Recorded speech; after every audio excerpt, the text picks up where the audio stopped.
जोहार की सनम यूट्यूब गाते को आपे जो होड़ा सगुन दाराम थीना वीडियो रे संथाली हीरो और हीरोइन के बारे ते अब जो की बड़ाय सना बोना कि उन्हें चे कुसिया थाना चे जोम थाना आका अतो दिसोम कांते उनिया नोआ जत्तो बड़ाय सना बोन थाना तो देला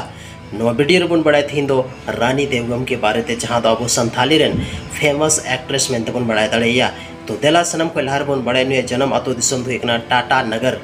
अब बोन बड़ाय कि टाटा नगर दो जमशेदपुर रे मेना और नुई दो मिटे हो कम्युनिटी खने बिलोंग दा मेन दाड़े बोन अब संताल हर दो बांग कना नुई दो हो कनाय हालांकि आदिवासी री को हजू कना लेकिन उनको दो हो कना को निदो दो बोन बड़ाय कि उनिया फेवरेट चीज चेक कना तो उनिया फेवरेट दो हुई कना डांसिंग एंड एक्टिंग उनिया हॉबी कानते आदत कानते जहां तेरे फ्री टाइम में नाम था तो उनी दो डांसिंग और एक्टिंग रगे प्रैक्टिस था और नितो बन बड़ाया नुई रेन फेवरेट हीरो यानी संथाली रेन हीरोइन कनाय और संथाली रे कोयटा उनी हीरो जहां नुई रेन दो फेवरेट हीरो कनाय और उनी दो हुई कना मंगल हंसदा और हीरोइन दो बन मेताया मंजरी सिंकू जहां दो बन मेन दाड़े उनी मिटे नॉन संथाल हीरोइन कान गया और संथाली रे आयमागन संथाली वीडियो लखन दा साथे बनाव चुका हुआ है तो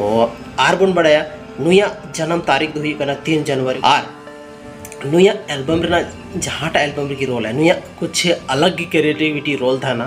और आया जबरदस्त और दमदार एक्टिंग दे आयमागन ऑडियंस फैंस फॉलोइंग बनाव चुके को हालांकि सोशल मीडिया तो उन्हें ज़्यादा एक्टिव बाय था ना लेकिन हजुकान टाइम रे सोशल मीडिया में उनका प्लेटफॉर्म बना जहाँ ते आयमागन संथाली हीरो और हीरोइन को फेमस हुआ सो गाइस थी ना नो इन्फॉर्मेशन आपे अकाल का भी बुझाव किदा कमेंट सेक्शन रे कमेंट करते जरूर पे लई तबन